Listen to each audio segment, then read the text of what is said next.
Comment utiliser un tableau croisé dynamique? Donc dans notre cas, nous avons un tableau avec des ventes journalières et l'objectif est de créer un tableau croisé dynamique qui nous affichera pour chaque client la somme des ventes. Donc tu places ton curseur sur ton tableau et tu vas dans l'onglet Insertion. Dans le premier groupe d'outils Tableau, tu choisis Tableau croisé dynamique et tu sélectionnes à partir d'un tableau ou d'une plage. Ton tableau se sélectionne automatiquement et une petite fenêtre apparaît. Dans cette fenêtre, tu as deux options. Soit tu crées ton tableau croisé dynamique dans une nouvelle feuille. Dans ce cas-là, une nouvelle feuille sera créée automatiquement. Ou bien tu peux sélectionner une feuille de calcul existante et choisir un emplacement de départ dans la cellule de ton choix. Je te conseille de sélectionner la première option. Dans mon cas, c'est l'option que je choisis. Tu appuies sur OK et comme tu peux le voir, une nouvelle feuille se crée. Tu places ton curseur sur le tableau croisé dynamique et une petite fenêtre apparaît. Tu peux la redimensionner et dans cette fenêtre, tu as 5 parties.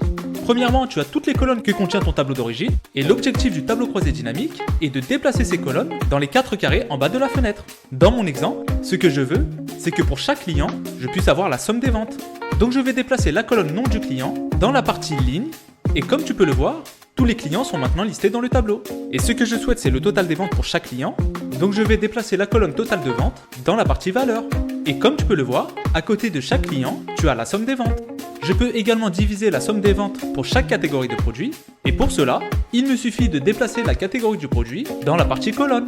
Et comme tu peux le voir, le tableau se modifie automatiquement. Et maintenant, tu as la somme des ventes de chaque client pour chaque catégorie de produits.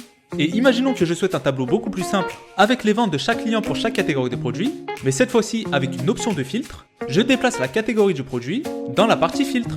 Et tu as maintenant une option de filtre qui te permet de sélectionner une ou plusieurs catégories de produits et ainsi le tableau se filtre automatiquement selon ce que tu as sélectionné. Donc le tableau croisé dynamique est un outil très puissant qui te permet de faire des analyses très rapidement, donc n'hésite pas à l'utiliser.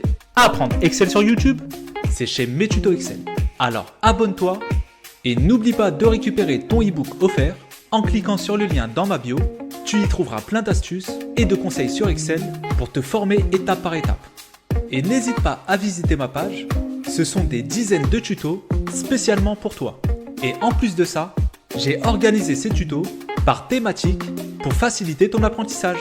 Alors n'oublie pas, abonne-toi et récupère ton e-book offert.